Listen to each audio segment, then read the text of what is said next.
जय श्री राम। दोस्तों, आज हम पढ़ेंगे श्री राम चरितमानस का बालकांड का पाठ। जो भी हमारे चैनल को देख रहा है, वीडियो को देख रहा है, चैनल को लाइक करें, सब्सक्राइब करें, कमेंट करें। आइए शुरुआत करते हैं श्री राम जी की चरितमानस को। आइए। जैसे ओले खेती का नाश करके आप भी गल जाते हैं, वैसे ही दूसरों का काम बिगाड़ने के लिए अपने शारीरिक तक छोड़ देते हैं। मैं दुष्टों को हजार मुख वाले शेष जी के समान समझकर प्रणाम करता हूँ, जो पराये दोषों का हजार मुखों से बड़े रोष के साथ वर्णन करते हैं। उन्हें उनको राजा पृथु, जिन्होंने भगवान यश को सुनने के लिए 10,000 कान मांगे थे, के समान जानकर प्रणाम करता हूँ, जो 10,000 कानों से दूसरों के पापों को सुनते हैं, फिर इंद्र के समान मानकर उनकी विनय करता हूँ। जिनको सूर मदिरा नीकी और हितकारी मालूम देती है, इंद्र के लिए भी सुरनिक अर्थात देवताओं की सेना हितकारी है। जिनको कठोर वचन रूपी वज्र सदा प्यारा लगता है, जो हजार आंखों से दूसरों के दोषों को देखते हैं। दुष्टों की यह रीति है कि वे उदासीन शत्रु अथवा मित्र किसी का हित सुनकर जलते हैं। यह जानकर दोनों हाथ जोड़कर यह जन प्रेम पूर्वक उनसे विनय करता है। मैंने अपनी ओर से विनती की है, परंतु वे अपने ओर से भी कभी नहीं चुकेंगे। कुओं को बड़े प्रेम से पालिए, परंतु ये क्या भी कभी मांस के त्यागी हो सकते हैं। अब मैं संत और असंत दोनों के चरणों की वंदना करता हूँ। दोनों ही दुख देने वाले हैं, परंतु उनमें कुछ अंतर कहा गया है। वह अंतर यह है कि संत तो बिछुड़ते समय प्राण हर लेते हैं, और दूसरे असंत मिलते हैं तब दारुण दुख देते हैं।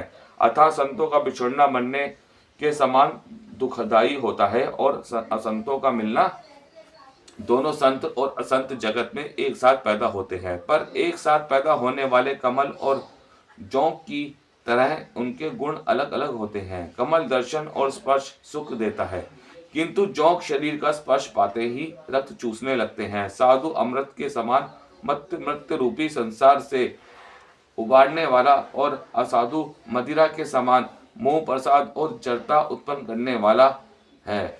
दोनों को उत्पन्न करने वाला जगत रूपी अगाध समुद्र एक ही है। शास्त्रों में समुद्र मंथन में ही अमृत और मदिरा दोनों की उत्पत्ति बताई गई है। भले और बुरे अपने अपनी करनी के अनुसार सुंदर यश और अयश की संपत्ति पाते हैं। अमृत चंद्रमा, गंगा जी और साधु एवं विष अग्नि कलयुग के पापों की नदी को अर्थात कर्मनाशा और हिंसा करने वाला व्याध, इनके गुण अवगुण सब कोई जानते हैं, किंतु जैसे जो भाता है उसे वैसा ही अच्छा लगता है। भला भला ही ग्रहण करता है, और नीच नीचता को ही ग्रहण किए रहता है। अमृत की सराहना अमर करने में होती है, और विष की मारने में। दुष्टों के पापों और अवगुणों की, साधुओं के गुणों की कथाएं दोनों ही अपार और अथाह समुद्र है। इसी से गुण कुछ और दोषों का वर्णन किया गया है, क्योंकि बिना पहचाने उनका ग्रहण या त्याग नहीं हो सकता। भले बुरे ब्रह्मा के पैदा किए हुए हैं, पर गुण और दोषों को विचार कर वेदों ने उनको अलग अलग कर दिया है। वेद, इतिहास और पुराण कहते हैं कि ब्रह्मा की यह सृष्टि गुण अवगुणों से सुनी हुई है।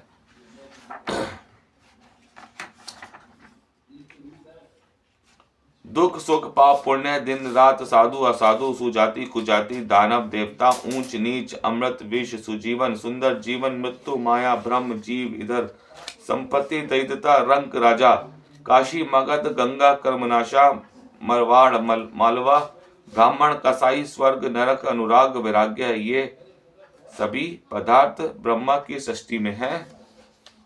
वेद शास्त्रों ने उनके गुणों दोषों का विभाग कर दिया है। विधाता ने इस जड़ चेतन विश्व को गुण दोष में रचा है, किंतु संत रूपी हंस दोष रूपी जल को छोड़कर गुण रूपी दूध को ही ग्रहण करते हैं। विधाता जब प्रकार का हंस का विवेक देते हैं, तब दोषों को छोड़कर मन गुणों में अनुरक्त होता है। काल स्वभाव और कर्म की प्रबलता से भले लोग साधु भी माया के वश में होकर कभी कभी भलाई से चूक जाते हैं।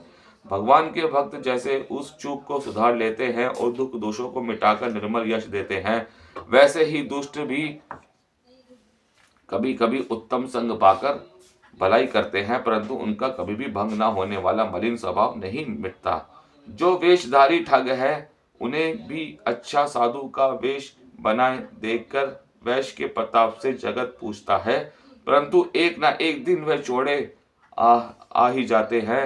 अनंत तक उनका कपट नहीं निभता, जैसे काल नेमी रावण और राहु का हाल हुआ है। जय श्री राम। कल फिर हम दोबारा जुड़ेंगे आपके साथ रामायण में।